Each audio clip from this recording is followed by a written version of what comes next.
Heading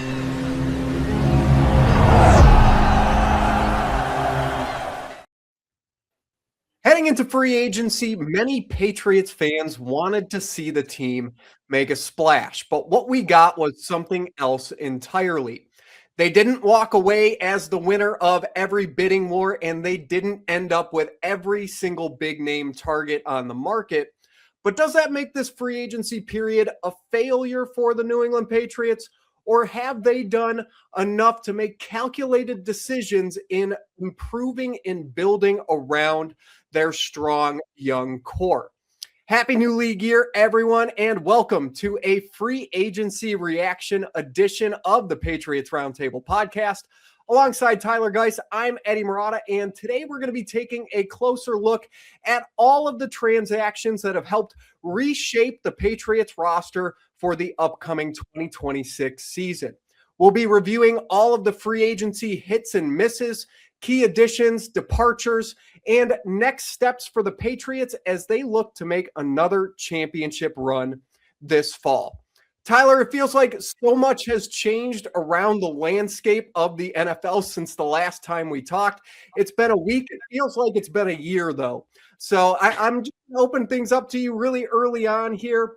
We have a long list of topics to get to today, but just to start things out for us here, what was your biggest takeaway over the last few days of the free agency period around the NFL? This could be Patriots related or otherwise. We certainly have so many headlines to kind of touch on here today.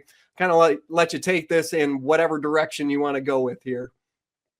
Thank you. Yeah, it really has felt like a solid month since we've done an episode, and we just had probably our biggest episode, at least views wise, last week. I want to just thank everybody for who really made that episode skyrocket, our mock draft. That was awesome to see kind of develop over the last few days. But in terms of free agency, I think I was telling you right before we went on the air here, I love free agency. I love the double-edged sword of it. I love the fact that yes, we got this wide receiver. Oh no, where's my linebacking core going? And I think that's what we saw out of the Patriots pretty much in the last 48 to 72 hours, basically. A lot of people leaving this team, a lot of people departing, going elsewhere that we wanted. Around the league, a lot of shock as well, just to kind of touch on that. I cannot believe Mike Evans is leaving the Tampa Bay Buccaneers. The Maxx Crosby thing, which we might touch on a little bit, if it crossed the fiasco that happened late last night in terms of him not becoming a Baltimore Raven, at least for the time being. But it doesn't seem like Baltimore really screwed that one up, in my opinion. Both parties did to some extent. But in terms of the Patriots,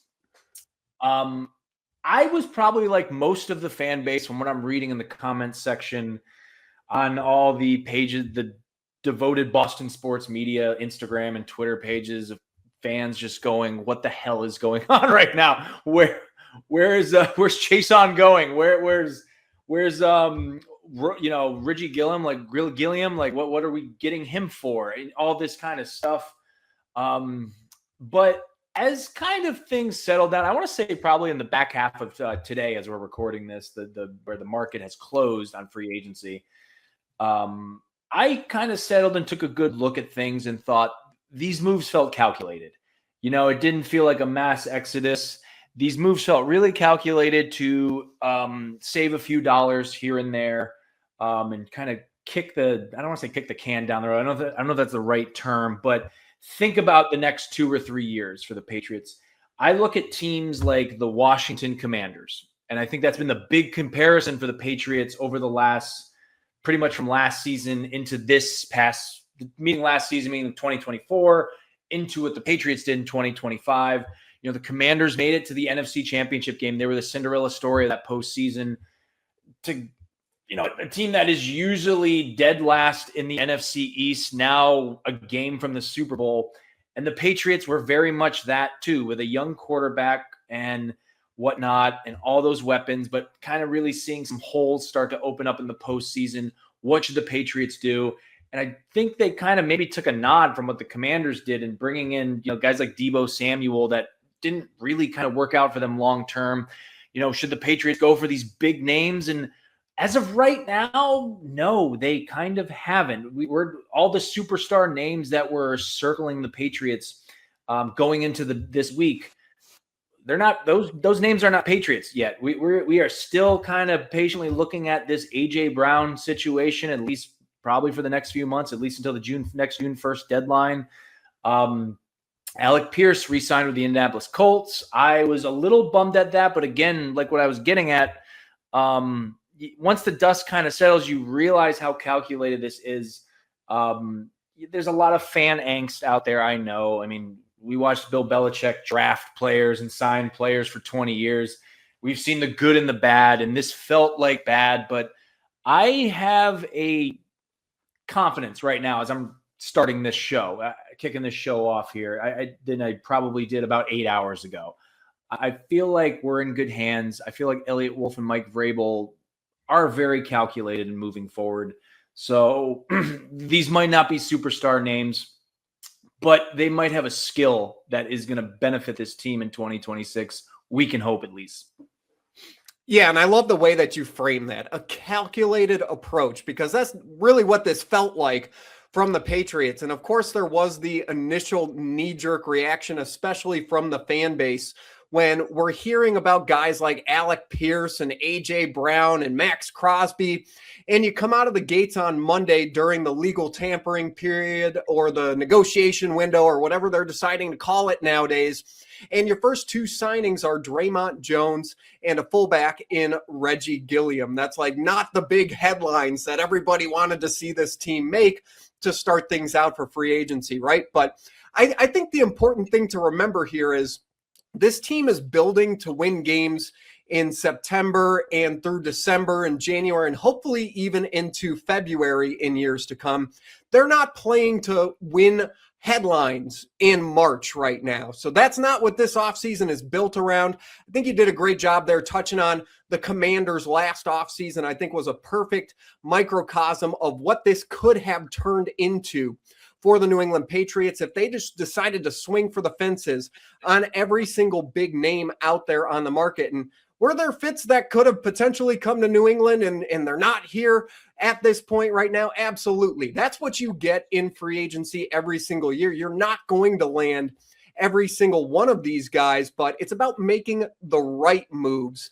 And for this Patriots team, we're going to dive into it a little bit deeper here as we go along. I think the strategy was more about attacking key positions of need.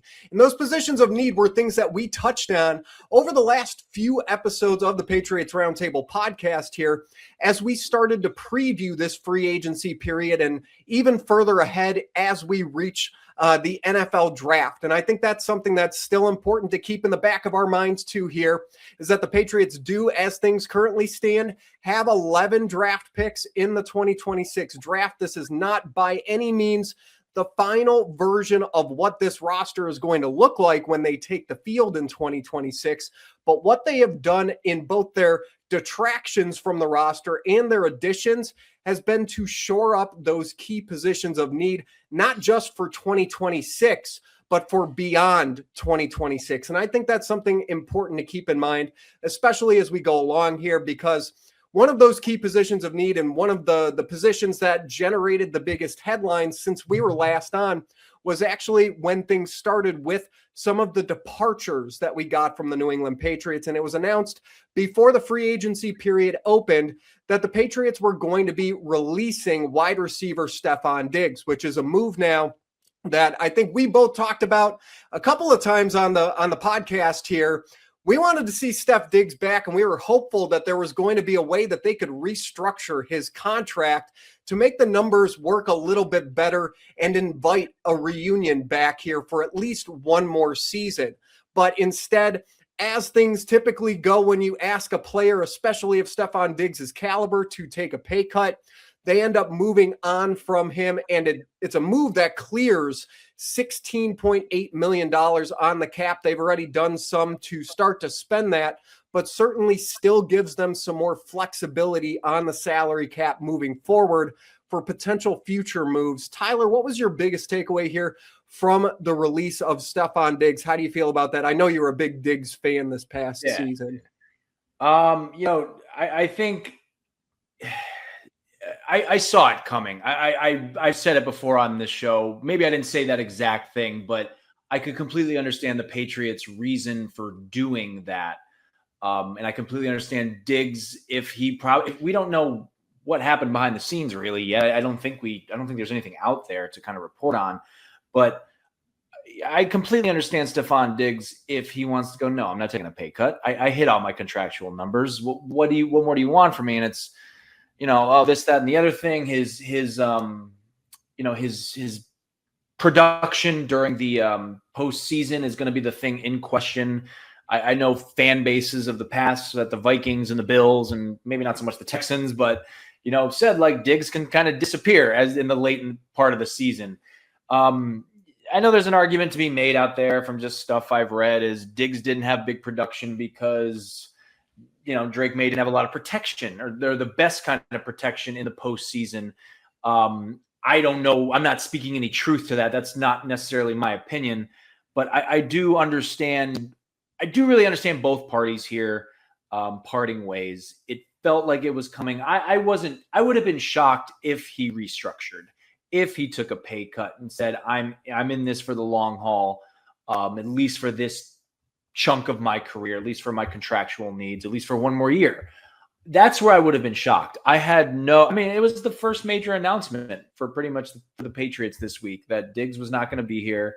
And I think that was their way of ripping the Band-Aid off and just saying, like, we're going this direction and it doesn't involve our key player.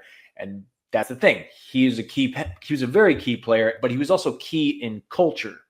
And that's the thing I'm worried about. That's probably my big worry still after all of this movement over the last couple of days is we all we need. That's Stefon Diggs. That was the catchphrase for the Patriots this year throughout the postseason too.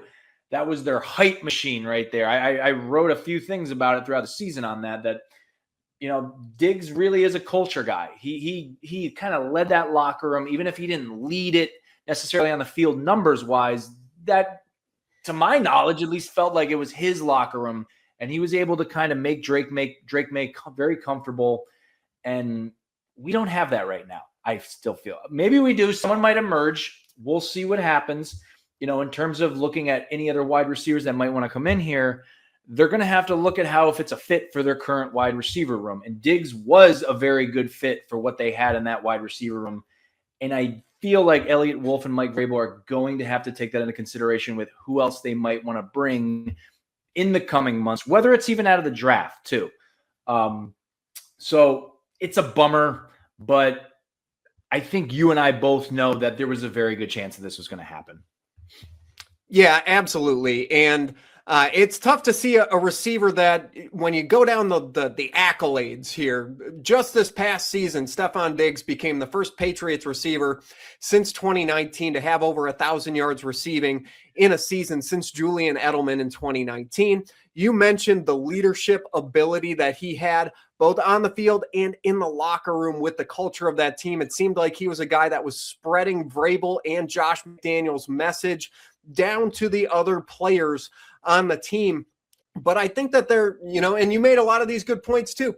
There were a lot of things, especially that were revealed in the postseason, that I think the Patriots, as they're starting to make moves this offseason, took a lot of stock in that postseason run. And twice in the playoffs, Stefon Diggs was held under 50 yards receiving. He didn't really eclipse any major mark. When we talk about a guy here that they added in just a minute in Romeo Doubs had 124 yards receiving in a playoff loss this past postseason run here for the Green Bay Packers, and that eclipsed any of Stefon Diggs' marks in 4 games combined here. So he didn't really have the production that he had in the regular season when it came to crunch time in the playoffs, and I think that was something that they definitely took a heavy-hearted look at when they were looking at making a decision on this guy. I don't think it wasn't that they didn't want to bring him back, but I think there were a lot of other considerations that the Patriots had to make for this team moving forward.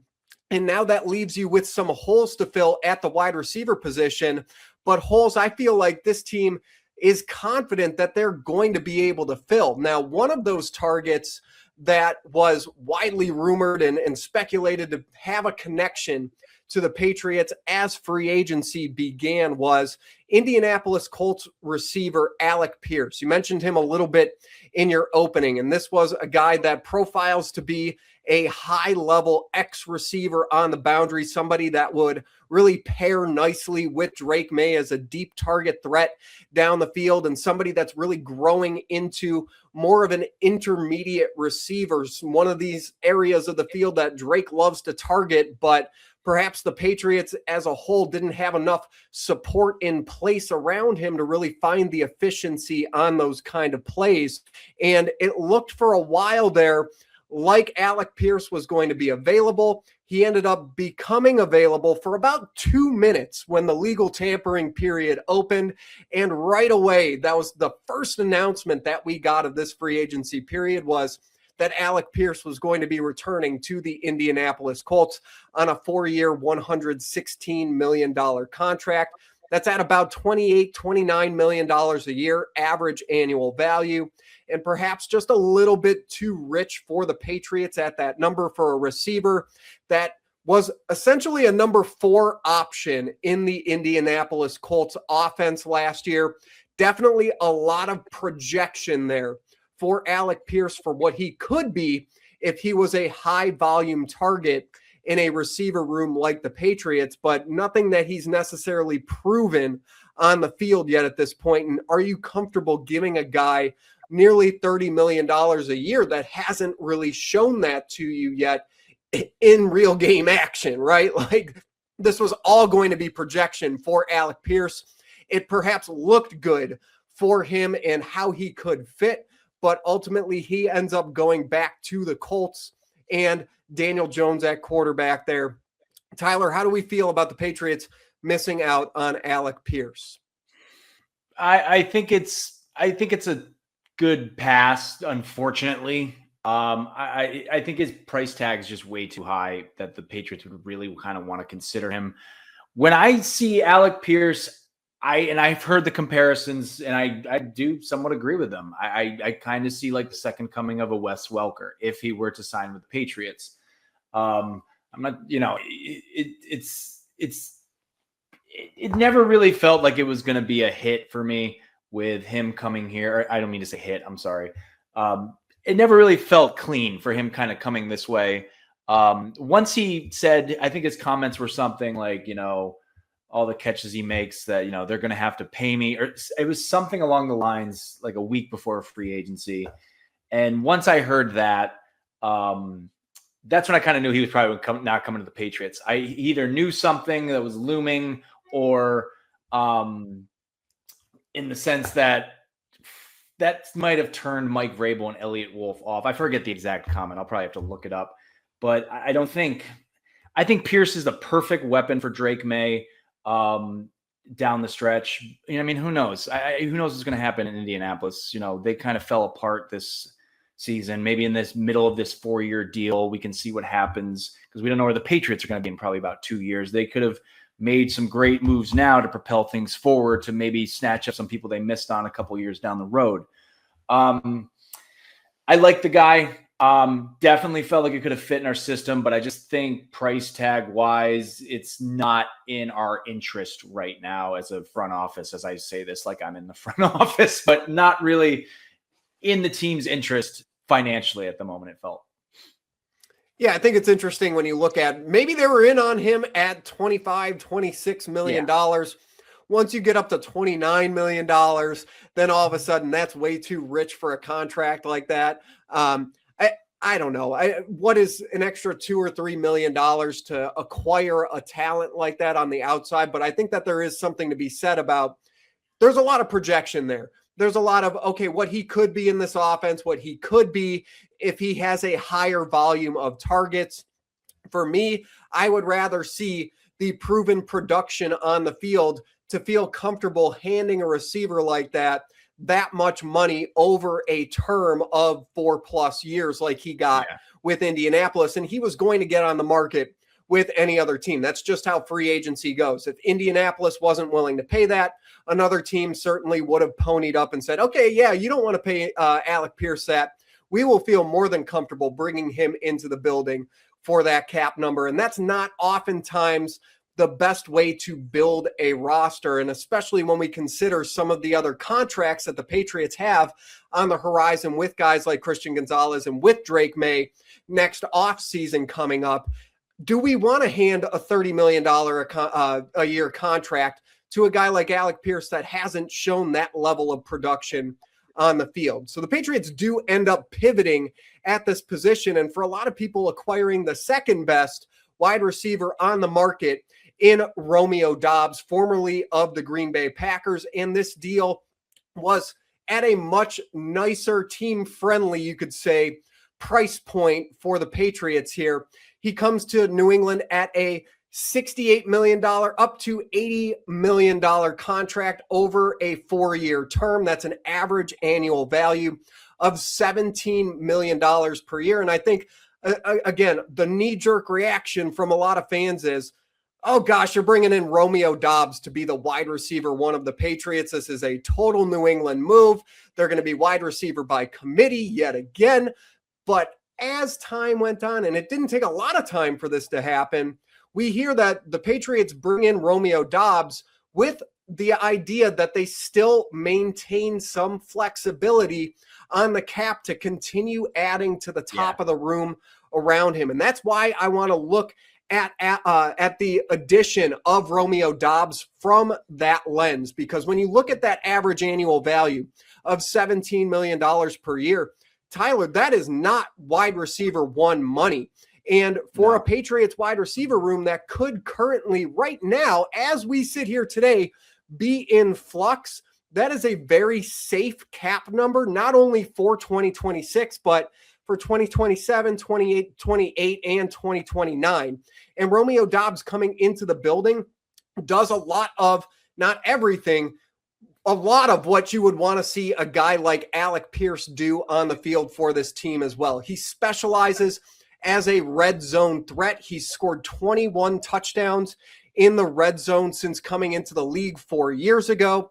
He has one of his best features of his game is as an intermediate receiver over the middle of the field. He's extremely efficient in those areas. Most of his routes that he's running are on digs and slants and cuts over the middle of the field in the soft spots, in zone sitting areas. A lot of what Stefon Diggs brought to the table for this New England offense last year is now actually replaced by a guy like Romeo Doubs for about $11 million a year cheaper than you would have had a guy like Diggs. He's played most of his snaps on the outside, 83% of his snaps in his career on the outside, but has shown some positional flexibility to perhaps move into the slot a little bit more. And I think that's what we're seeing around the league is a bigger slot receiver, not a lot of those Wes Welker or Julian Edelman type of small slot receivers anymore.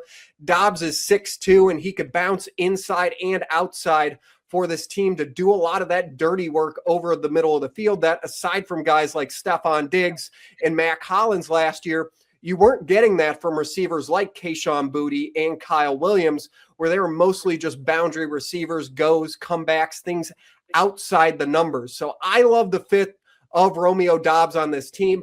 I love him at the number that he came in at for the Patriots and the flexibility that it still gives them moving forward. One last point for me here on this before I kick it over to you to touch on Doubs a little bit. I think it's worth noting that the Patriots only now have 3 wide receivers under contract after the 2026 season. That's Romeo Doubs now, Kyle Williams, and Efton Chisholm. That's the end of the list. So you're looking at guys like Mack Hollins, like Kayshon Boutte, Demario Douglas as potential expendable pieces this offseason. And I think that could come a little bit more into focus depending on some of the other moves that we'll, of course, touch on here in a minute that the Patriots could make to that wide receiver room. Boutte had a great breakout year last season on 37 catches, which is not an extremely high volume of targets, and he made the most of those targets. But going into the last year of his contract, are you comfortable paying him a top of the wide receiver market contract, $25+ million a year, to continue serving that role for your team moving forward? Pop Douglas, same sort of thing. maybe he's not as expensive as a guy like Booty, but he was a guy that actively the Patriots were trying to find ways to reduce his snap count as the season wore along last year. So the futures of those players in New England are very much in question right now. I think at bare minimum, they've done a lot to raise their stock for other teams around the league. If you want to move on from those guys, this is the offseason to do so, because if you wait until next year, you're not getting anything in return for them. So they could potentially be expendable here. I know that's tough to hear with a guy like Kayshon Boutte that won the hearts of a lot of New England fans this past season, but that's just the reality of doing business in the NFL. At bare minimum, Doubs gives you a consistent producer that you know exactly what you're going to get from him when he's on the field, and you have that now under contract through the 2029 season. Yeah, no, I mean, obviously with all the buzz around A.J. Brown, I think when this news broke, a lot of people were kind of like, what are we doing? But I see Doubs as a solid place filler for where the kind of receiver Stefon Diggs was. The only thing is, Doubs is younger. I'm sorry, I hate to bring it up, but it's the NFL. Like, eventually there is a peak point for every player where they just cannot keep ascending. And I think Doubs is still ascending. Diggs, as great of a player as he still is, he is very much, I feel, in the twilight of his career, and he still can make some big moves out there, but I don't really think he's going to be ascending as much as he once was 4 or 5 years ago. I just want to reference, you've probably been seeing me looking down my phone because I'm making sure I got it ready. There's a tweet out by ESPN's Mina Kimes, just about her admiration that I just kind of wanted to quote here on the air. She wrote, really like Romeo Doubs in New England, polished route runner, red zone upside, can work the middle and good intermediate answer for Drake Maye, ranked 12th league wide in yards per route run at 10 to 20 yard throws, tied with Stefon Diggs. Could see him used in a similar fashion. So I think they sat there and went, we're getting rid of Diggs, but we want that style of play out of a receiver on the field still that we can get a few more years out of. Who do we got? And I think we have it here in Romeo Doubs. I almost said Diggs. But you mentioned red zone efficiency, and that's a cold hard stat for him that he's great in the red zone. We saw Drake Maye struggle for a chunk of time in the red zone in the regular season. We saw them ending up with a lot of field goals. And I feel like he did kind of slightly get over that hump a little bit, but if there is any sign of regression after such a successful season for Maye, some demons could come out of the dark again, and next thing you know, the Patriots are not getting in the end zone more when they're inside the 20 or even inside the 10. Doubs could be a great asset in that situation that could get this team 7 points rather than 3. So I like the call. I like the deal. It's way more affordable. We were going to owe Diggs was set to make like close to $30 million, like $26, $27 million this year. Look what we're getting now. A lot of dollars being saved here. So again, I like the move. Yeah, I love the move, and I love that it doesn't hamstring the Patriots' ability to be able to go out and continue to add to the room. And over the course of the last week, it's been very hot and cold on the A.J. Brown front, but it still seems like the Patriots are at the forefront of all of these discussions to acquire the wide receiver. Tyler, I'm going to ask you to kind of kick things off here on the A.J. Brown end. Do you think that bringing in a receiver like Romeo Doubs does anything to negate the ability to go after a receiver like A.J. Brown, or do they still have some flexibility here to fit both of them on the cap? I mean, I think there is going to be some flexibility going ahead. I don't know if this turns into a power struggle of wide receiver 1 versus Doubs becoming wide receiver 2. Or if they're not even going to sit here and talk about labels, they'll leave that for guys like us who are going to bicker about who's the better receiver in that receiver room. Because I could see Mike Vrabel approaching a situation like that. Like, look, we got a good quarterback that's going to get you the ball. Just shut your mouth and get open. But I think the A.J. Brown situation is now a lot more in the ball's in the court. the Eagles' court. I think a lot more than that. I can see as time goes on, I'm keeping my phone over here to hit refresh to see if something weird happens with this scenario as we're doing this episode. Who knows if we have breaking news, even though the market, the free major, the tampering mark window is closed. But I guess the Eagles kind of have to think this out a little more than New England, because I think the Patriots really did go out and get a perfect candidate in Doubs to really be a wide receiver one, even if they don't get Brown. I'm not saying I don't want AJ Brown here. I think the synergy him and Mike Vrabel have is a plus. I don't see him being a culture creator like Stefon Diggs in the locker room. I am worried about his supposed bad knees. I don't know. Time's gonna tell over the next couple months. But I still think the Patriots have a shot at this. And I think the closer we get to the draft and seeing what they do with any movement in those rounds, if they want to send something away, that the first alarm that's going to go off in my head is they're making a move at AJ Brown.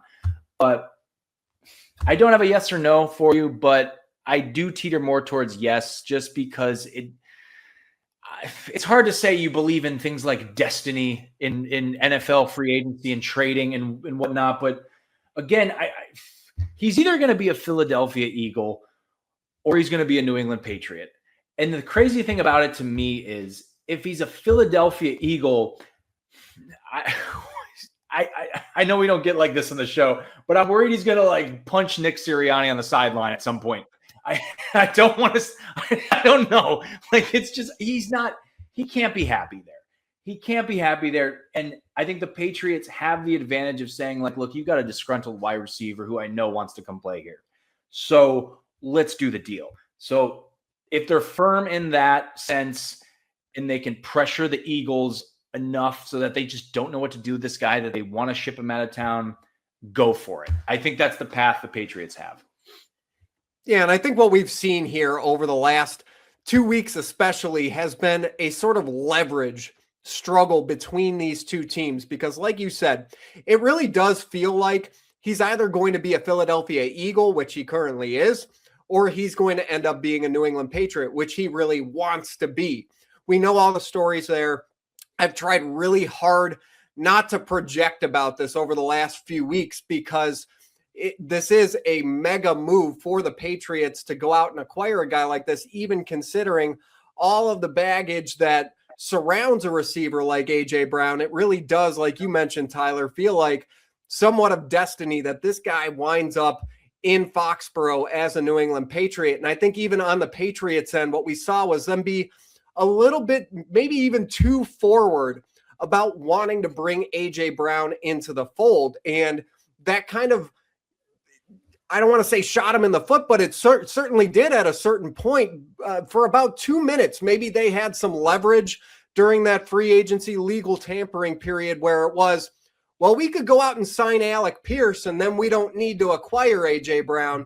And that may have gotten the Philadelphia Eagles to come down on their asking price a little bit, which all the reports are Howie Roseman wants no part in doing. And right now that asking price is a first and second round pick. What years those may be, that could be in question, whether that's a 2027 first, a 2026 first.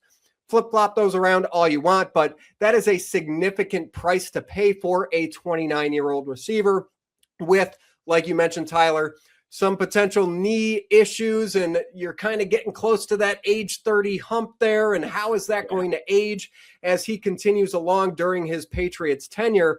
But the Patriots certainly have made it known that they want to go out and acquire this player. And without a player like Alec Pierce coming into the fold, they lose all leverage to try and make Philadelphia come down from that price. So I think when we go back to the Romeo Doubs signing a little bit, and we talk about the 21 red zone touchdowns in an area where the Patriots ranked 20th in the NFL last year, converting touchdowns in the red zone at just 55.71% of the time.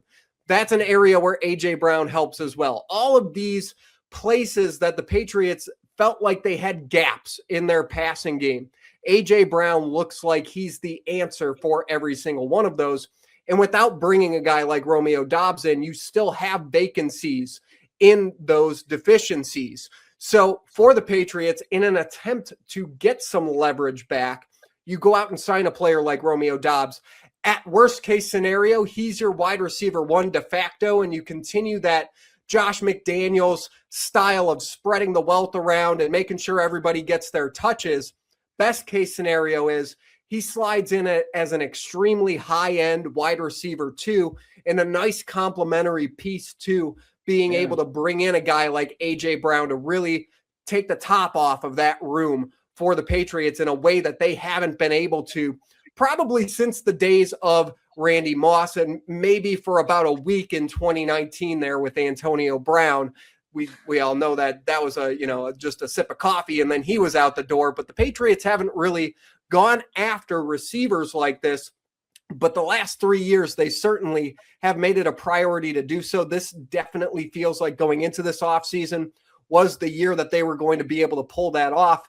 And whereas the window for this to happen may have been this past weekend, if it was going to get done right now, I think we could see the timeline on a deal like this be extended indefinitely. This doesn't necessarily have to happen before, at, or on draft day. This could be based on his cap casualty number and the $70+ million dead cap hit right now, something that's better for the Eagles to do post June 1st and maybe even brings down the price tag a little bit for the Patriots, which has been something they've been trying to do throughout here.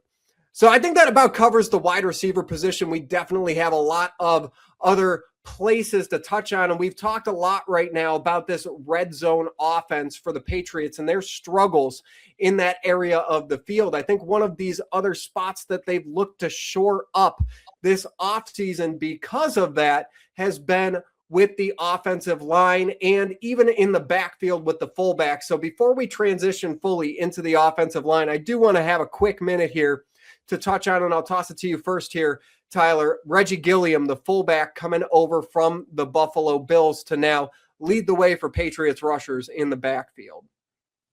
Well, I mean, I don't know too much about Gilliam, but I will say this, that this move felt like something that was a response to the Super Bowl loss. Just, I don't know how good of an ISO blocker he really is. I don't know what kind of impact he's going to have, but I've always think the Patriots have thrived with a fullback out there. I see him being a great asset inside the 5-yard line. Obviously with getting, who did they, oh my God, I'm drawing a blank. Who's the running back they just released about a week ago? Is it Gibson, Antonio right? Gibson. Yeah. I think having two backs like Stevenson and Travion Henderson with a fullback, I think actually I do feel confident about it in that sense. I also can kind of see him taking on what we may have slightly seen Stevenson do with being kind of running the route out to the outside, and maybe Maye dishes it out along the sideline. I could see stuff like that. But I like the move. I think we can see how he is as a good blocking fullback as well. But I think it's going to benefit them at the goal line, especially when they bring in those packages in terms of bringing in linemen in the backfield. Maybe they had to just kind of scrap that for now and just bite the bullet and get a fullback, for a while. And you could argue that maybe it still is a dying or dead position in the NFL. But I've always admired a fullback position. A great fullback is a great kind of just silent playmaker on the field. And I really respect the Patriots for kind of making a move like this.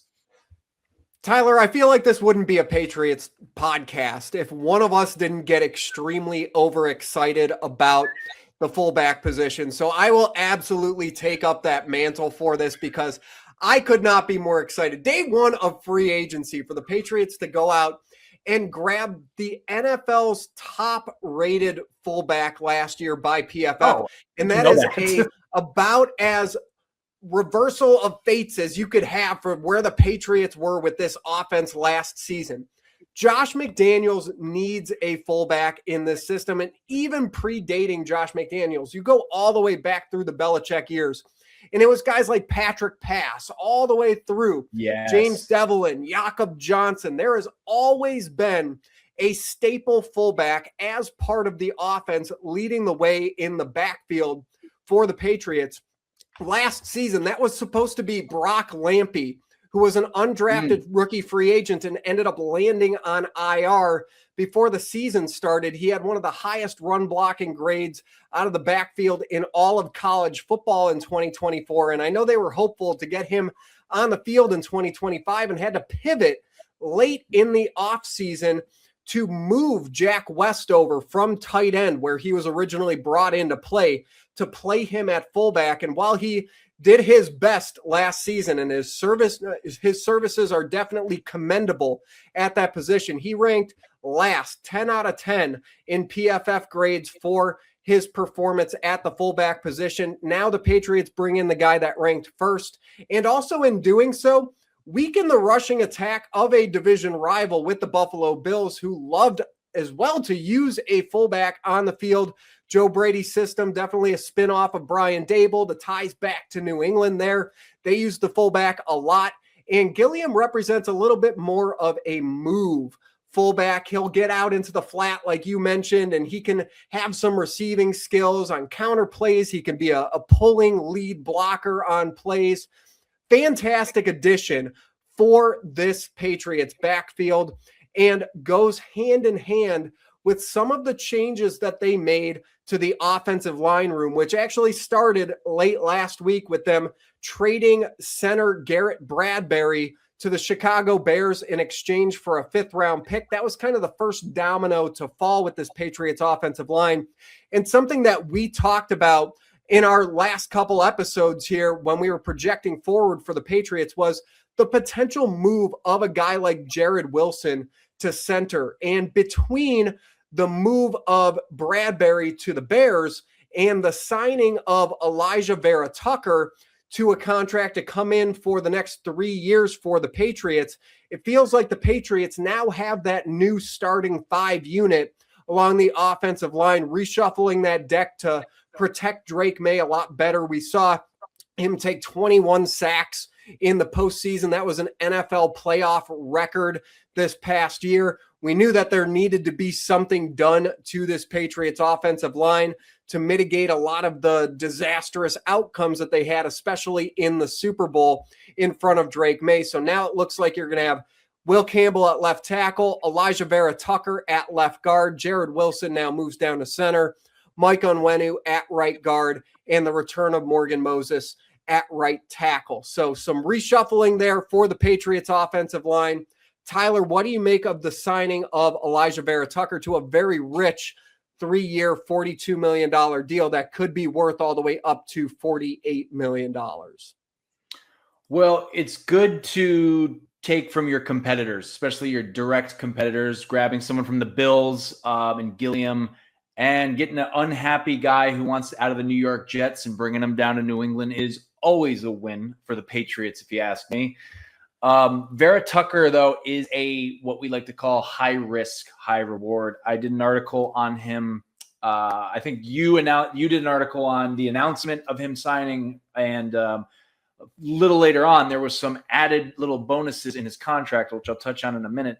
But he's what we call high risk, high reward. He's a great lineman. I'm just looking at some quick numbers here. He is an 80.2 career run blocking grade, 75.4 overall PFF. I think that was in his rookie year. He was the PFWA he was on the PFWA all rookie team in 2021. He was at a USC. He's a great linebacker, or not linebacker, lineman, offensive lineman, but he gets hurt a lot. He has had 3 major injuries. 2 tricep injuries and a Achilles. The triceps were, I believe, this season in 2022, and the Achilles put him out in 2023. So this is a roll of the dice for the Patriots. I like the roll of the dice. I think this was probably the biggest gamble that they did in any of these free agent signings. And there's always going to be one, if you ask me. But the deal is, I believe, with him, to keep him motivated and keep him healthy, it was reported, I guess, for every game he dresses for. And it's not even a matter of if he's out on the field starting. Like we don't even know what the starting position. I mean, we still got to kind of wait on the draft with who they might bring in as a lineman, but I feel like he will be the starter in September, and maybe they draft someone to sit out for a year, maybe two. We'll see. But if he gets banged up, who knows as well. But he apparently will get a bonus of, I think, like $250,000 for every game he dresses for, which is, I think, one of the biggest incentives for an offensive lineman we've maybe in NFL history. I forgot what I wrote. But he has a chance to also probably make close to about an extra $13 million on his contract when all is said and done. So this is risky for New England, but I like the move. I like the player. I think there's a lot to gain here if he can stay healthy, and New England knows very well what they're kind of getting into with this. So love the move. Yeah, I'm right there with you. I love that you mentioned how they structured his contract, because I think that's one of the biggest master strokes from the Patriots this offseason, because that is the biggest question mark with this player. We know that Alijah Vera-Tucker is a phenomenal athlete when he's on the field, and I think is built more for the profile of what the Patriots are establishing with this new look offensive lineman. When you look at this offensive line, you have some of the old guard with a player like Mike Onwenu, who's that bigger body, gap scheme type of downhill run blocker. And then last year when Vrabel comes in, they draft these athletic freaks with Will Campbell and Jared Wilson that are much better at getting out into open space and leading the way down the field, clearing holes at the second and third level of the defense. I think Alijah Vera-Tucker represents a great mix of both of those things that maybe the head coach and the offensive coordinator are now looking for in their linemen.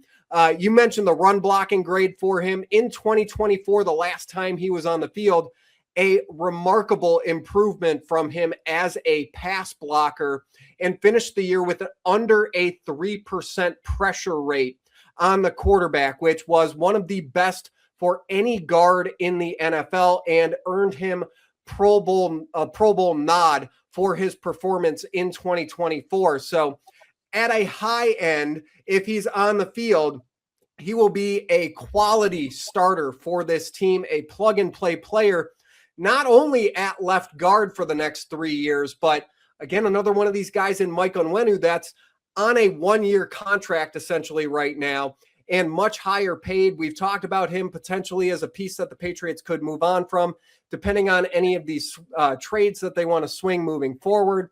Onwenu has been their right guard for quite some time, but Alijah Vera-Tucker has started 2 career years at the right guard position as well. He was a tackle convert when he came out of USC in the draft. He's also played both tackle positions at the professional level in the NFL.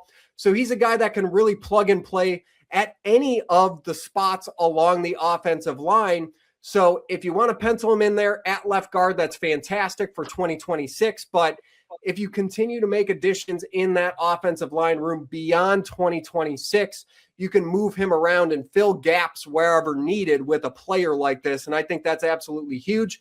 You get him in at a reasonable number, especially considering a lot of that money is tied into those per game roster bonuses when he's dressing for action. So if he's sitting on the shelf, injured again, you're not necessarily killing the rest of your roster cap flexibility wise with what you're paying him to be on the team. I think that's absolutely huge. And you mentioned, maybe drafting a guy behind them. We did that in our first mock draft last week, bringing in a guy like DJ Campbell. I think there are a lot of guard prospects that you can get in the middle rounds of the draft, but let's not forget that the Patriots did also extend a guy like Ben Brown earlier this offseason, who I think they've been extremely impressed with over the last couple of years with what he's done in New England. And I think that as a spot starter, they feel very comfortable with him. He did that this past season when Jared Wilson missed some time. You had Ben Brown come in and fill in for him. And I think there was an argument to be made by a lot of people that Ben Brown actually performed at a higher level than what we saw out of Jared Wilson at guard this past season. And again, one of these guys that, whether it's at center or either guard position, you feel comfortable if one of these guys goes down, he can come in and play some good reps for you. So Love the movement that the Patriots have made along their offensive line to shore things up in front of Drake Maye so far this offseason, but we could still see some additions both at the tackle and guard position in the coming weeks and months here. All right, now let's flip sides of the ball here, Tyler. And like we started on offense with a key detraction from the team in Stefon Diggs, it was announced earlier today that edge rusher K'Lavon Chaisson is signing with the Washington Commanders on a 1-year, $12 million deal. I think a lot of people thought his cap number would be a little bit higher than this. We've certainly seen a lot of other moving pieces, parts in the league at the edge rusher position. We'll touch on Maxx Crosby here in just a second. That's certainly the biggest headliner here. But from a New England Patriots standpoint, what does losing K'Lavon Chaisson do for this pass rush in Foxborough?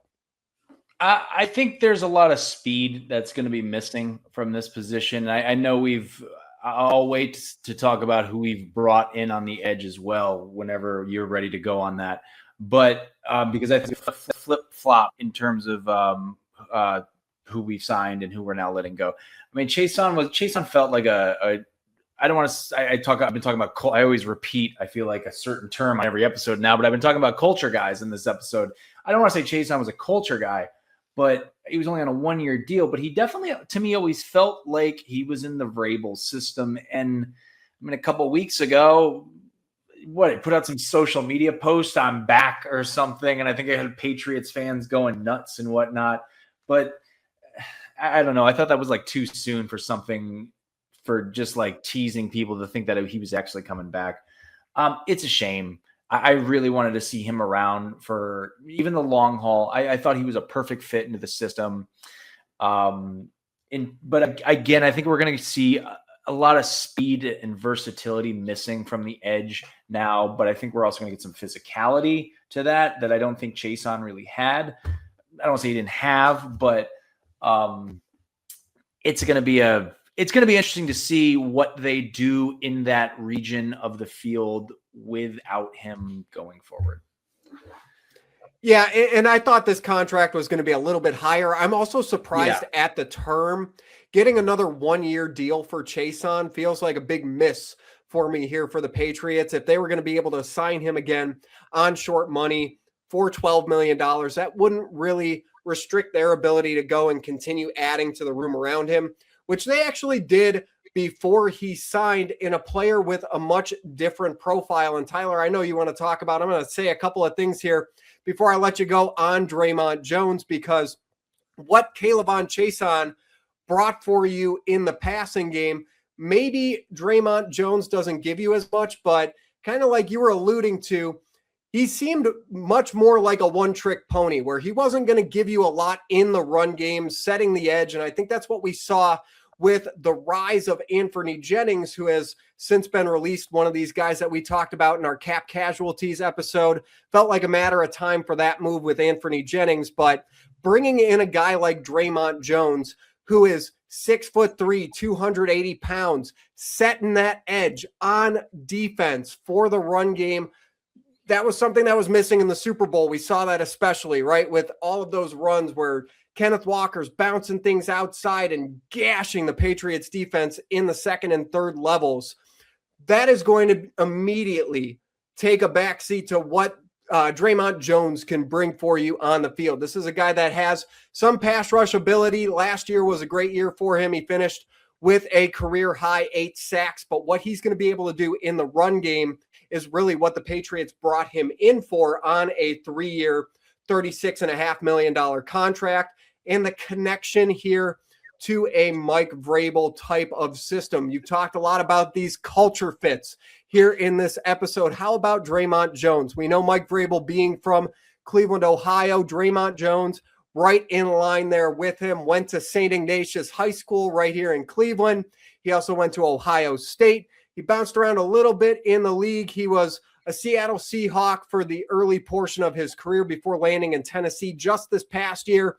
So no crossover there with him in Tennessee with Vrabel, but then was dealt at the trade deadline to the Baltimore Ravens.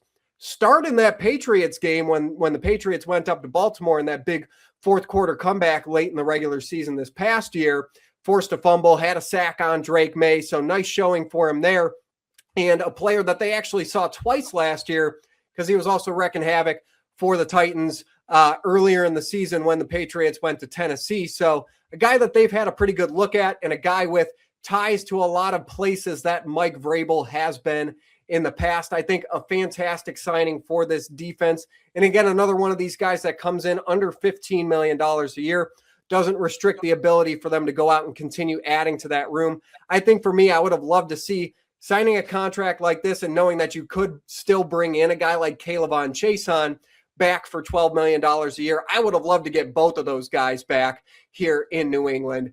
But this draft seems like it has a fantastic group of edge rushers. You were a person that definitely wanted to draft an edge rusher right off the bat in the first round of our mock draft last time we did that. That's a position that we ended up taking in the second round with Malachi Lawrence when we were going through that exercise. But definitely a position where they add Dre'Mont Jones, could see them continue to add to that position group, both through free agency and the draft. But Tyler, just starting here with that Jones signing, your thoughts on bringing him into that edge rushing room in New England? I mean, I think there's an interesting thing to look at in terms of what the Patriots did in the last few days. There's just like a lot of, maybe this is the only one I can really kind of see right now. I'll have to do some more digging, but there's just a lot of parallels between offense and defense with who they brought on. Like I compare this signing to what they did with Doubs. Like, let's go get a guy on a multi-year deal and save a few bucks down the road so we can maybe kind of see what else we can see as the weeks and months kind of roll on. I mean, Doubs' signing on offense kind of made you think that the Patriots are still going to make room for someone in that receiving room. And this one, yeah, like kind of what you were just harping on. It feels like this is a perfectly well-structured contract for me, just by kind of looking at all the numbers here. 3 years, $36.5 million. It feels like Vrabel. It feels to me like Vrabel, like this guy. There's a lot of parallels to Vrabel, Ohio State guy. I mean, of course, anytime Ohio State guy comes through his orbit, he is going to take a second look at it, as you know, being from that region. And there's a lot of Ohio in New England, Josh McDaniels as well.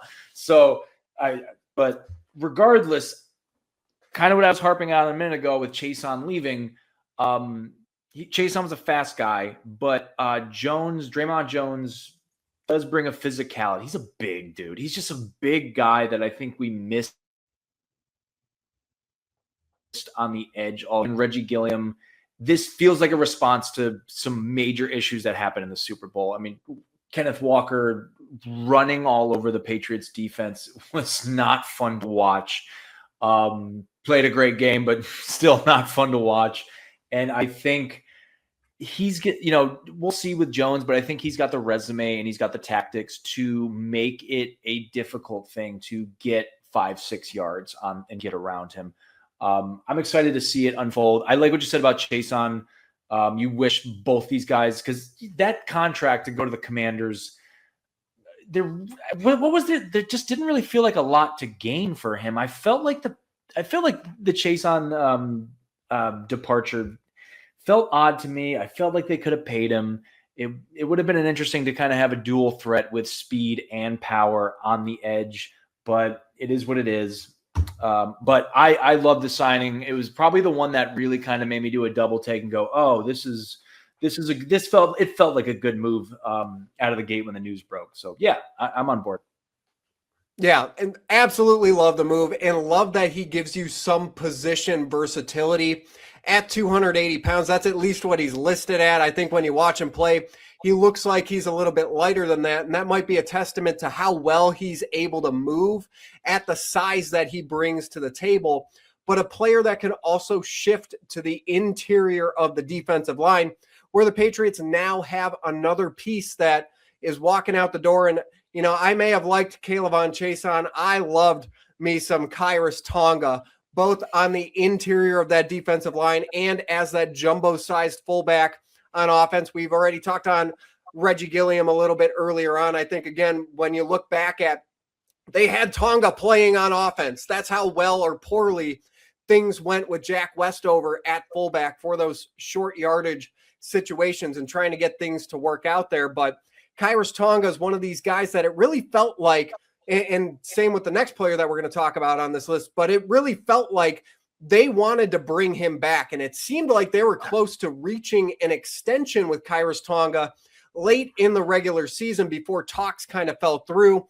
And of course, he hits the open market here. All the buzz around the scouting combine this year was Khyiris Tonga is going to have a pretty nice market. And he ends up getting that with his first multi-year deal of his career.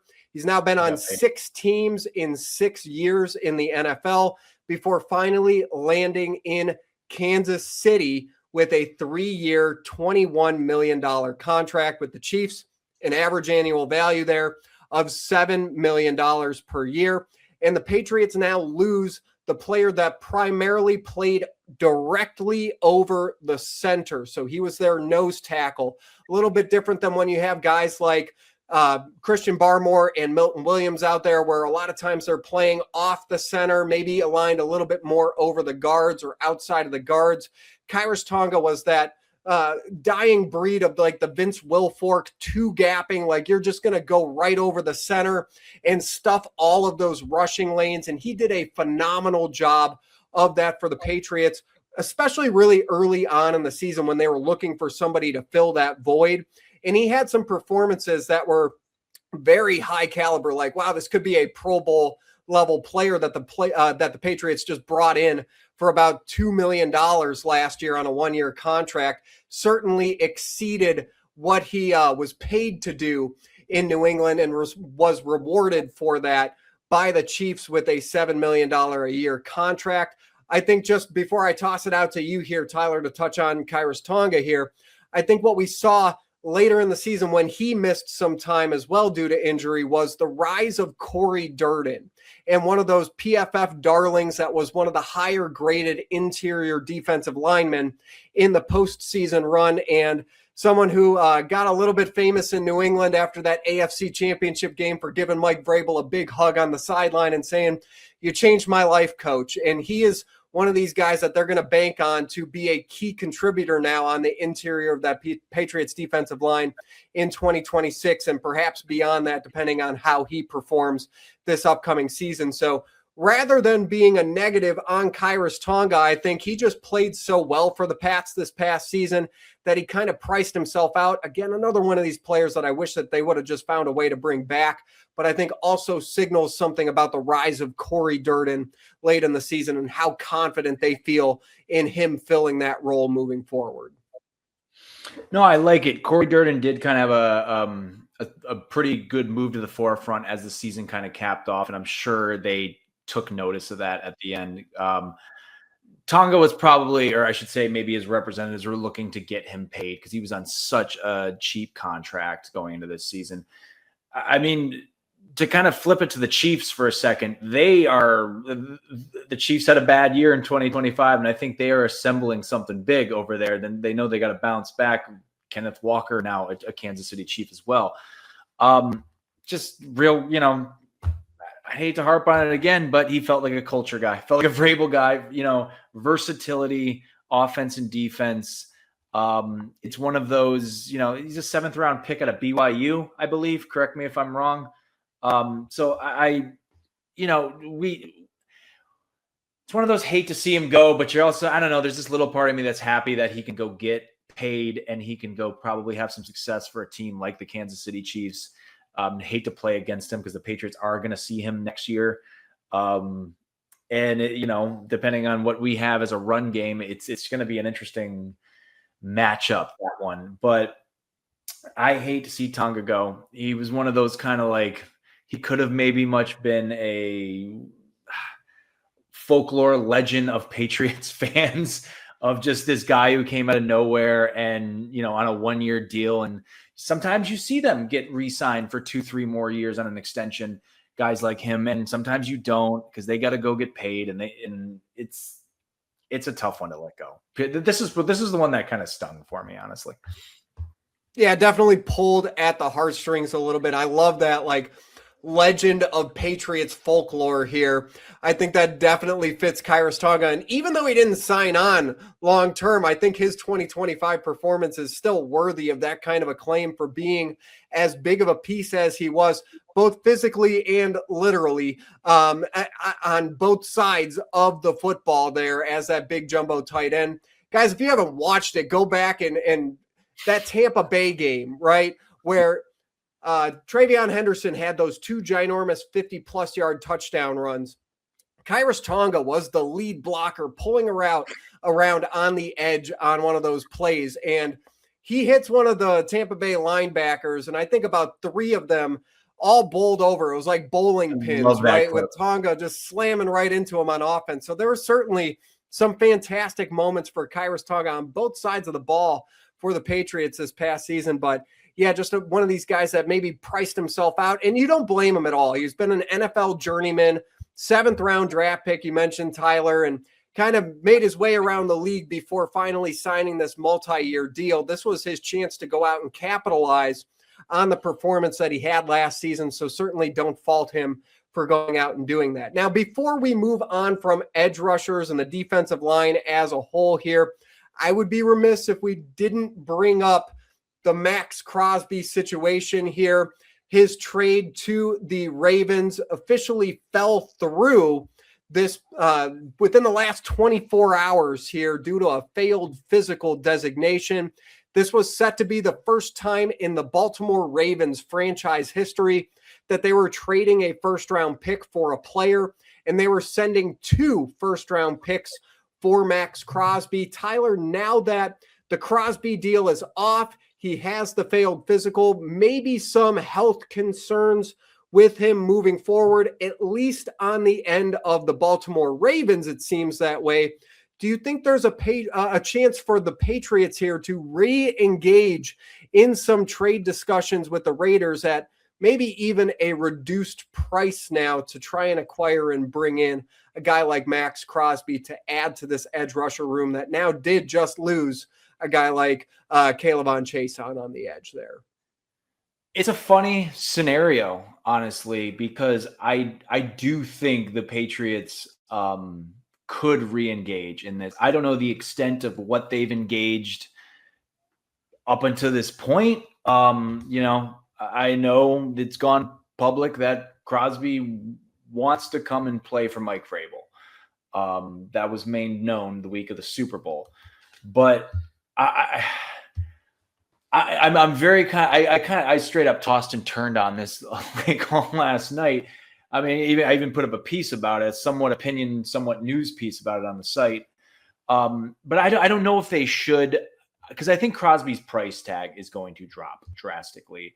This is bad for the Ravens. The Raiders have every right to be somewhat mad, but I don't know. I think the Raiders are. The Raiders, I think, had a lot of guaranteed money going out to a lot of players on their team, ahead, going to free agency, and now they're at a big loss. That's got to be a headache out in Las Vegas right now. But in terms of what we're talking about here, I think the Patriots do have a right to engage on this matter, and I think they're going to monitor it very ever so delicately, because I think having him as an edge as well brings a lot more physicality to that position, like we kind of just harped on a little bit. But do they want to, and can they? News coming out this week of Tom Brady is, not allowing Maxx Crosby to go to the Patriots. I don't know the extent of the truth of that, but I'm starting to hear more about it over the last few days. And then people also want to kind of harp on what is Brady's issue with the Patriots. I'm not going to harp on that on this episode. That we could go down a wormhole and be talking for another hour here on that. We might get to that in like June, right? When we're in the NFL offseason dead period. That could be a fun topic of conversation, but maybe not for today. When we turn into a gossipy show, I guess we can kind of talk about that. But, Brady reportedly did not want to send Crosby to the Patriots, and that could be a old kind of jab at Mike Vrabel thing, because they have a little friendly, competitive nature. Ohio State, Michigan guys, you know how it is. But I think the Patriots have a right to look into this, but I think it just might be a hard path. It's a mess right now. And if they are going to do it, they're going to wait. They're going to wait. It's going to be not as drastic as an A.J. Brown scenario, but they want that price tag to drop extremely if they're going to make a move on Maxx Crosby. Arguably, if not the best, top 3 at that position in the league right now. But a meniscus is a serious injury at that position too. So, like, you know, that is just another thing that drops the price tag as well. And that obviously would cause some worry for whoever took him on.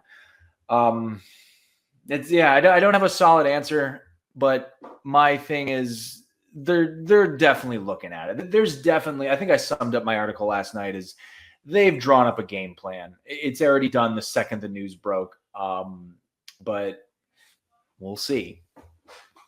Yeah, I mean, if you were in on him before, why would you not be in on him right now? I don't think the meniscus thing came as a surprise to too many people. I think the surprise was that it was enough of an issue to make Baltimore pull out of the deal. And I think there are just as many people that are a little bit tentative about how the Baltimore Ravens handled this situation as they are about what the Raiders are doing with Maxx Crosby right now. So if now you can re-engage with this team, the price tag comes down a little bit. Every single one of these trades or these transactions in the NFL is always pending a past physical. And we knew that Maxx Crosby had a meniscus injury prior to his failed physical. His plan was to be ready for week 1 of the NFL regular season come fall of 2026, not to be ready to pass a physical in March of 2026. So if this now all of a sudden brings that price tag down on a guy like Maxx Crosby, absolutely you re-engage in the discussions here. I don't know that this makes him worth 2 first-round picks anymore, but that should be music to a team like the Patriots' ears. I think it really depends on who exactly they want to go after and target at this point, because you only have 1 first-round pick to trade away. You only have 1 second-round pick to trade away. And how are you able to maneuver things? Where do you feel like the biggest need on the team is right now? You've added Romeo Doubs in the wide receiver room. Do you feel like maybe that reduces the need to bring in a guy like A.J. Brown? You've already added a guy like Dre'Mont Jones in on the edge. Do you feel like that mitigates the need at the edge position?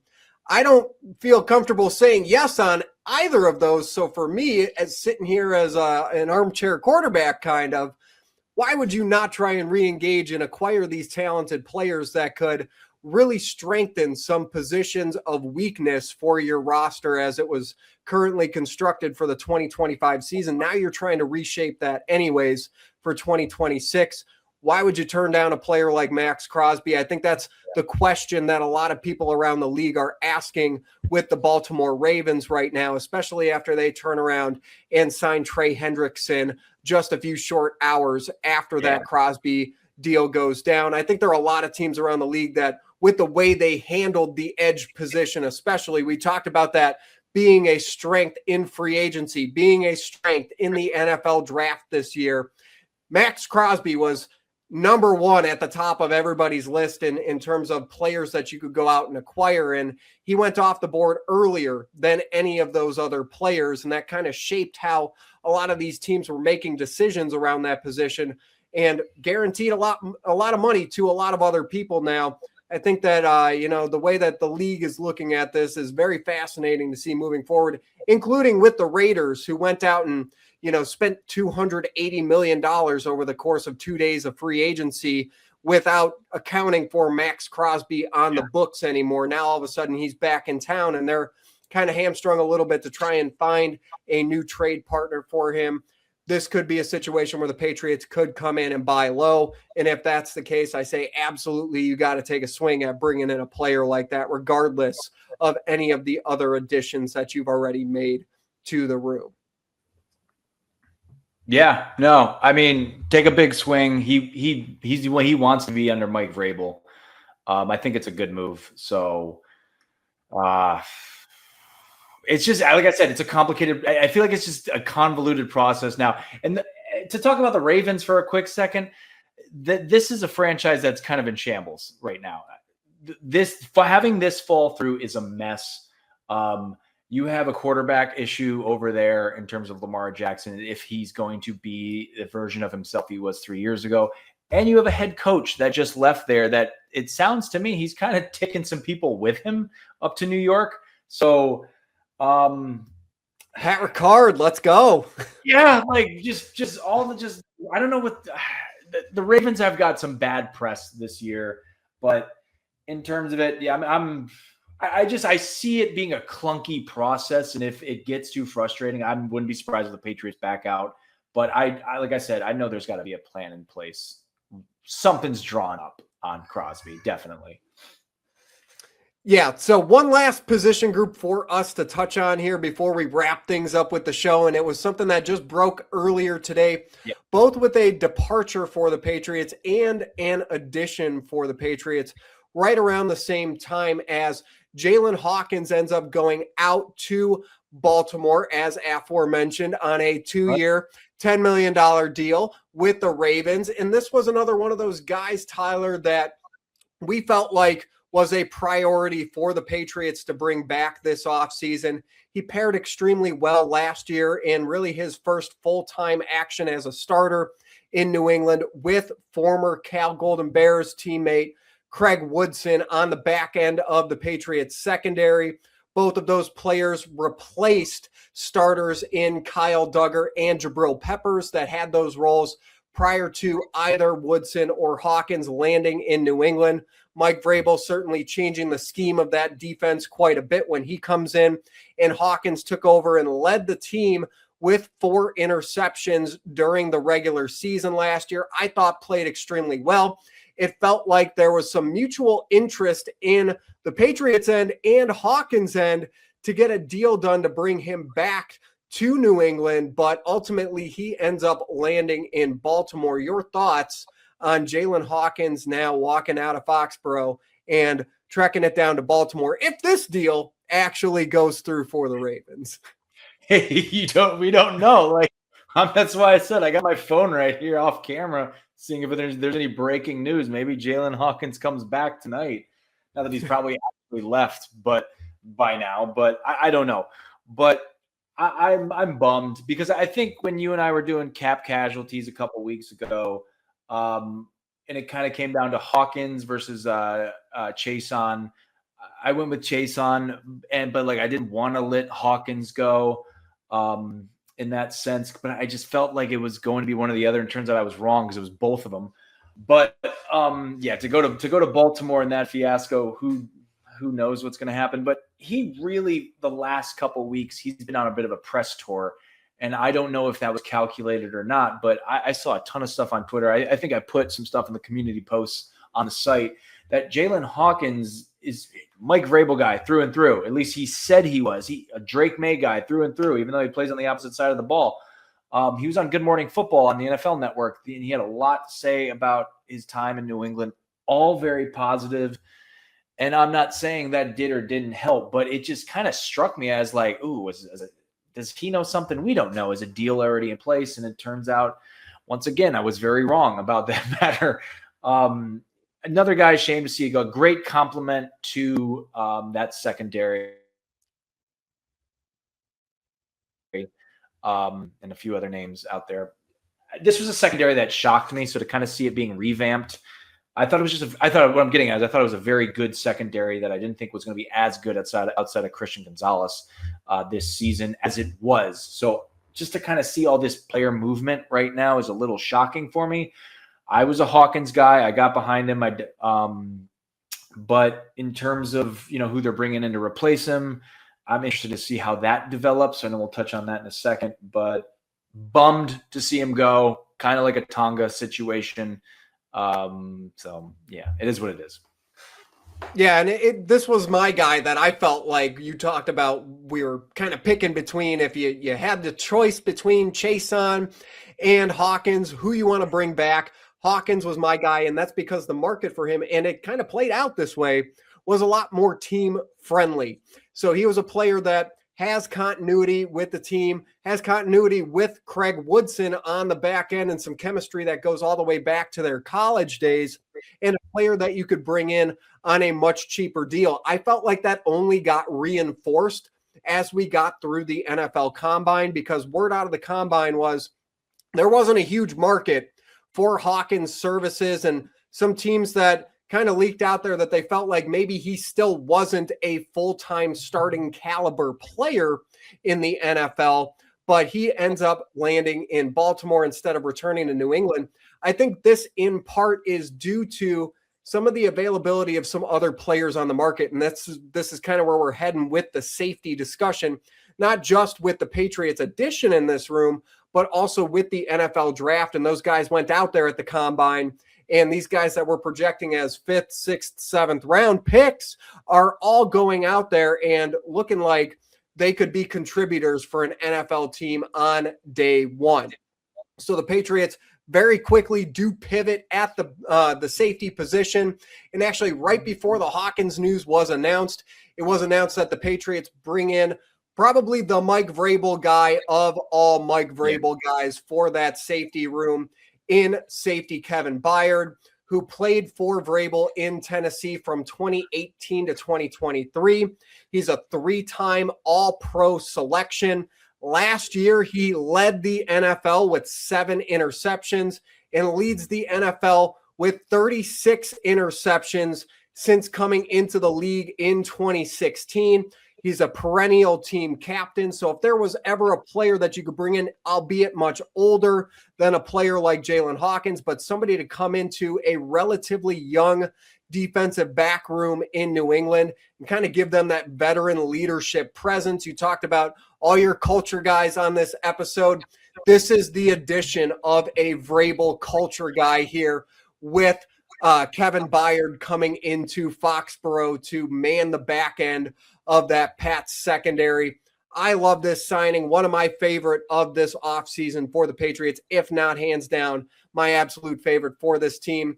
I know he's older now, 1-year deal, $9 million, so even a little bit more than you would have paid for a guy like Jaylinn Hawkins to come back, but I think he is going to be worth every single penny given what he brings to that room in New England. Yeah, this is a good kind of name to cap off the show, because I kind of caught this quick right when it happened. It happened towards very close to the deadline. I might be wrong about that, but it was definitely middle of the day. Vrabel guy, yeah, definitely with the Titans and whatnot. I'm not too concerned about the veteran status really either on a 1-year deal. We've seen the Patriots do this in the past with veterans, bringing them in on just a 1-year deal and then poof, they're gone. I can't think of any names off the top of my head. For some reason, Darrelle Revis is coming to my mind, even though he's at the corner. But just kind of these really big pivotal powerhouse names. Again, it's kind of one of those, I talked about parallels earlier at the edge position. In terms of offense and defense, in terms of how the player movement went down and who they replaced with such a pretty solid name. And I'm obviously referencing Diggs, and I'm drawing a brain fart. Doubs. It's clearly the end of the episode, but Hawkins being gone, I'm obviously bummed about it. But this is a solid replacement in that sense, because of kind of what I'm drawing a brain fart on the air. What I'm kind of getting at here is we're kind of getting the same thing in terms of what we're losing and then what we're getting in that sense. I don't know if I'm making any sense. Yeah, it's a great 1-for-1. What you're losing with Hawkins, it's a nice silver lining to bring in with a guy like Byard. You know that there's not going to be a drop-off in any of the production that Hawkins gave you. And I would also extend to say, if anything, what we saw from Hawkins this past season was the only year of his career where he performed at the level that he performed at. With Byard, you have a proven track record of just about a decade worth of play in the NFL that shows you this is exactly who this guy is going to be. with 7 interceptions in 2025. That is who he has continued to be even into the latter stages of his career, Tyler. Yeah, no, a solid one for, thank you for that, by the way, but a solid 1-for-1. And we kind of seen that throughout the last 48 hours with the Patriots. We're going to have you lose this guy, but we have got a solid backup, which, to bring things full circle, kind of just shows that the Patriots have been calculated. This is something you want to jump down their throats and just be like, are you guys the Boston Red Sox? What's going on here? With who you're bringing in here. Obviously, the Red Sox aren't like that as much as they used to be, being someone who followed Boston sports all my life. But, they knew who they needed to move off of, and they knew how they could fill that void with someone, even if it's a veteran. So I love what I saw all last 3 days. Been impressive. Yeah, perhaps maybe a slow start to free agency for the Patriots, but they certainly began to pick things up over the last couple of days here. We're going to be monitoring everything that the Patriots are doing. This is certainly not the end for them as they build their roster for 2026 and beyond. We have free agency frenzy continuing to be underway here. Players are signing left and right. In just a few short weeks, we're going to have the NFL draft and perhaps even some trades later on down the line after that, depending on what happens with Maxx, Crosby, and A.J. Brown here. Something that we will definitely be continuing to monitor as the days and weeks go on. So stay tuned here for that. But Tyler, I think we've covered just about everything that we could cover here in an hour and a half. So we are going to wrap it there. Guys, if this is your first touch point with us, we would like to thank you so much for being here with us and for staying all the way to the end. For more from us on the Patriots, please head over to the Patriots Roundtable website at roundtable.io. You can see it scrolling across the screen at the bottom there through the entirety of the episode. We look forward to seeing you over there. And please let us know, what do you guys think of the Patriots offseason so far? Where were some of the hits? Where were some of the misses? Where did we get it right? Where did we get it wrong?